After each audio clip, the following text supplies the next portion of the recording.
আর কয়েকদিন পরেই ঈদ উল ফিতর। ঈদের ছুটিতে নারীর টানে লাখো মানুষ রাজধানী ছাড়বেন গ্রামের উদ্দেশ্যে। ঈদকে সামনে রেখে সড়কে বাড়তে শুরু করেছে ঘরমুখো মানুষের চাপ। তবে সাভারের নবীনগর চন্দ্রা মহাসড়কের বাইপাল থেকে শ্রীপুর পর্যন্ত এবং বাইপাল থেকে আব্দুল্লাপুর সড়কে উত্তরবঙ্গগামী লেনে চলছে ঢাকা আশুলিয়া এলিভেটেড এক্সপ্রেসের নির্মাণ কাজ। আর এই নির্মাণ কাজের কারণে মহাসড়কের বিভিন্ন অংশ শুরু হয়ে গেছে। কোথাও কোথাও সৃষ্টি হয়েছে খানাখন্দ, যত্রতত্র পড়ে আছে নির্মাণ সামগ্রী ও সরঞ্জাম। এতে স্বাভাবিক চলাচল ব্যাহত হচ্ছে। প্রতিদিনই বিশেষ করে বিকেলে শিল্প কারখানা ছুটির সময় এই অংশে তৈরি হচ্ছে যানজট। ঈদযাত্রা শুরু হলে পরিস্থিতি আরো তীব্র রূপ নিতে পারে বলে আশঙ্কা করছেন সড়ক ব্যবহারকারীরা। বাইপালে এবার অনেক জ্যাম লাগবে। এই রমজানের ঈদেও অনেক সমস্যার সম্মুখীন হবে সাধারণ জনগণ, কারণ এলিভেটেড এক্সপ্রেস চলতেছে, তাদের কাজ প্রায় শেষের দিকে, কিন্তু তারা কিছু অব্যবস্থা রেখেছে, ওই কারণে রাস্তাগুলো নষ্ট হয়ে গিয়েছে। তো এবার জ্যামটা খুব বেশি লাগবে। এবার ঈদের ভোগান্তির মূল কারণ হবে আসলে এলিভেটেড এক্সপ্রেসওয়ে এর নির্মাণাধীন কাজ। বাইপাল মোড়ে আশুলিয়া হয়ে ঢাকার আব্দুল্লাপুর উত্তরা সহ বিভিন্ন এলাকায় যাওয়ার উদ্দেশ্যে বাস, ট্রাক, লেগুনা সহ বিভিন্ন পরিবহন সড়কের উপর জটলা করে দাঁড়িয়ে আছে। ইঞ্জিন চালিত রিক্সাগুলোও এলোমেলোভাবে সড়কে চলাচল করছে। ট্রাফিক পুলিশের নিষেধাজ্ঞা মানছে না কেউই। যত্রতত্র যানবাহন পার্কিং করে রাখায় কিছু দূর এগুলেই সৃষ্টি হচ্ছে যানজট। এতে 30 মিনিটের পথ পাড়ি দিতে সময় লাগছে 1.5 থেকে 2 ঘন্টা। ঢাকা থেকে উত্তরাঞ্চলের অন্তত 17টি জেলার মানুষের বাড়ি ফেরার অন্যতম প্রধান সড়ক এই নবীনগর চন্দ্রা মহাসড়ক। প্রতি বছরই ঈদযাত্রায় এই পথে থাকে বাড়তি চাপ ও দীর্ঘ যানজট। বাস চালকদের মধ্যে এই এলাকায় লাখো পোশাক শ্রমিক বাস করেন, যাদের বেশিরভাগই উত্তরবঙ্গের। ঈদে তারা বাস সহ বিভিন্ন পরিবহন রিজার্ভ করে বাড়ি ফেরেন। এতে উত্তরবঙ্গগামী যানবাহনের সংখ্যা কয়েক গুণ বাড়বে। পাশাপাশি ঢাকার বিভিন্ন এলাকা থেকে আসা যানবাহনও আব্দুল্লাপুর বাইপাল ও নবীনগর চন্দ্রা সড়ক ব্যবহার করবে। তবে আব্দুল্লাপুর বাইপাল সড়কে এলিভেটেড এক্সপ্রেসওয়ের নির্মাণ কাজ চলায় স্বাভাবিক সময়েই যানজট থাকে। ঈদে তা আরো বাড়তে পারে বলে আশঙ্কা করছেন তারা।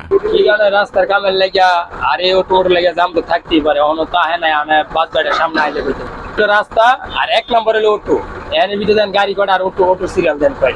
কিন্তু অটো বিভিন্ন জায়গায় আবার দোকানপাট বয়, বিভিন্ন এই জন্য জামজট বেশি। দূরে কাজ করতেছে ওই অনুযায়ী আর কি দূরে যানজট করতেছে। তবে সামনে করে দাম থাকবে। যানজট নিরসনে পুলিশের পাশাপাশি ট্রাফিক ব্যবস্থাপনার দায়িত্ব পালন করছেন থানা শ্রমিক দলের নেতৃবৃন্দ এবং স্বেচ্ছাসেবী সংগঠনের নেতারা।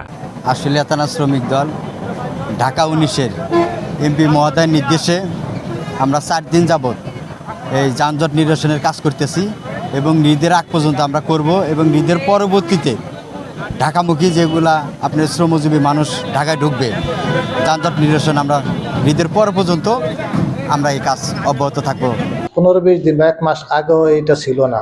আমাদের ভাতাল প্রাইমারি ফ্রেন্ডস ক্লাবের পক্ষ থেকে আমরা একটা উদ্যোগ নিয়েছিলাম যে আমাদের এই এলাকাটা যানজট মুক্ত রাখার জন্য।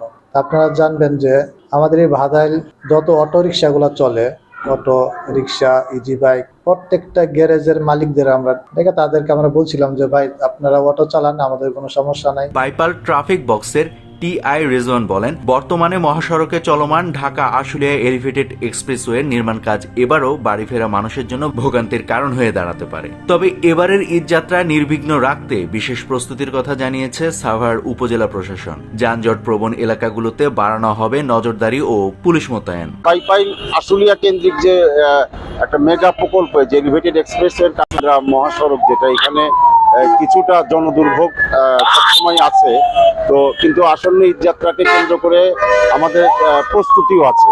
আমরা এলিভেটেড এক্সপ্রেসের কর্তৃপক্ষের সাথে যোগাযোগ করে তাদের সাথে সমন্বয় করছি এবং আমাদের বাড়তি জনবল নিয়োগ করে আমরা যতটুকু সম্ভব ইনশাল্লাহ কোনো দুর্ভোগ হবে না। তারা আমাদেরকে কথা দিচ্ছে, রাস্তাটা যেখানে ন্যারো আছে তারা ওয়াইড করে দিচ্ছে, কিছু কাজ তারা বন্ধ করে দেবে 12-13 তারিখের পরে, আর তারা কোনো কাজ করবে না।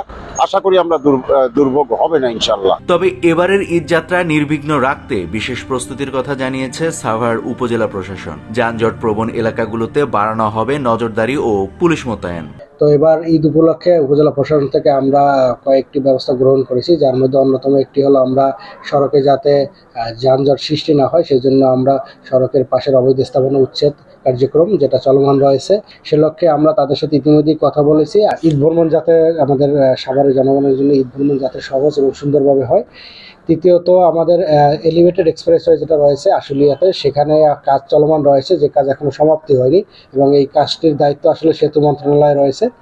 তো ওই সেতু মন্ত্রণালয়ের সাথে আমরা ইতিমধ্যে যোগাযোগ করেছি, আমরা কি যাতে সুন্দর সুষ্ঠু ব্যবস্থাপনা করা হয় সে লক্ষ্যে আমরা তাদের সাথে যোগাযোগ করেছি এবং কথা বলেছি। আমরা আশা করি এই এলিভেটেড এক্সপ্রেসওয়েতেও কোনো ধরনের ভোগান্তির শিকার হবে না আমাদের সাধারণ যাত্রীগণ।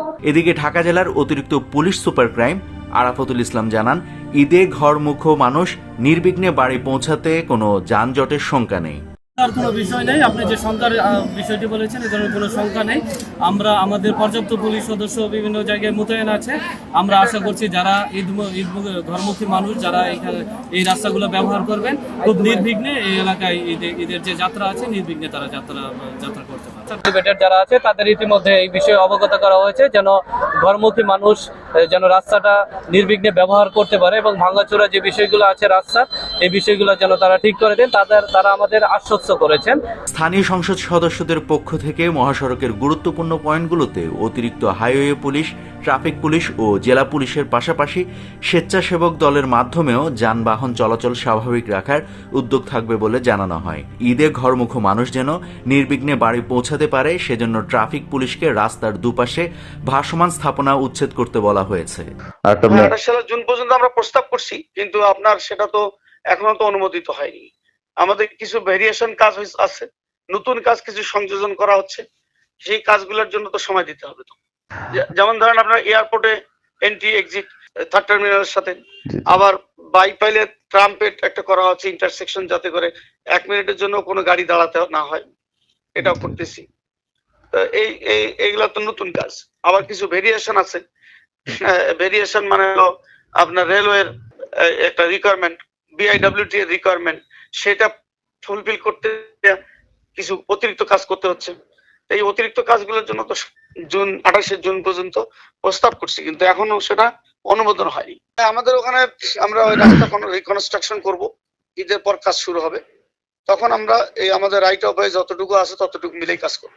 ঈদের আগে আমরা পুলিশকে বলবো ঈদের আগে পুলিশ যেন এই ভাসমান যেগুলো লোক বসে তাদেরকে সরাই দেওয়ার জন্য। ট্রাফিক কন্ট্রোলার আছে আমাদের নিজস্ব, তারা যাতে নির্বিঘ্নে ঈদের ঘরমুখী মানুষ নির্বিঘ্নে যেতে পারে সে ব্যবস্থা আমরা গ্রহণ করেছি। ঈদ যাত্রীতে ভোগান্তি ইনশাল্লাহ হবে না, আমরা এটা নিয়ে তৎপর আছি। পুলিশের সাথে কথা হয়েছে, আইন শৃঙ্খলা রক্ষাকারী বাহিনীর সাথে কথা হয়েছে, এটা একটা সহনীয় পর্যায়ে রাখতে পারবো। যতটা আপনারা আশা করতেছেন এইবারে ঈদে মানুষ ওরকম ভোগান্তি পাবে না, আমি নিশ্চিত। লোকালি ম্যানেজমেন্ট করবো যাতে এটা সহনীয় পর্যায়ে থাকে। এবং এটা মেইন তো 1 নাম্বার হলো যে যানজট, সেটা আমরা বিভিন্ন পয়েন্টে আশুলিয়া, জিরাবো, নসিমপুর এবং বাইপাইল, জামগোড়া এই পয়েন্টগুলোর ব্যাপারে আমাদের নজর আছে। আমি আশা করি যে আমার লোকাল ম্যানেজমেন্টে হয়তো এটা একটা সহনীয় পর্যায়ে রাখতে পারবো। ডেস্ক রিপোর্ট, সোনালী নিউজ।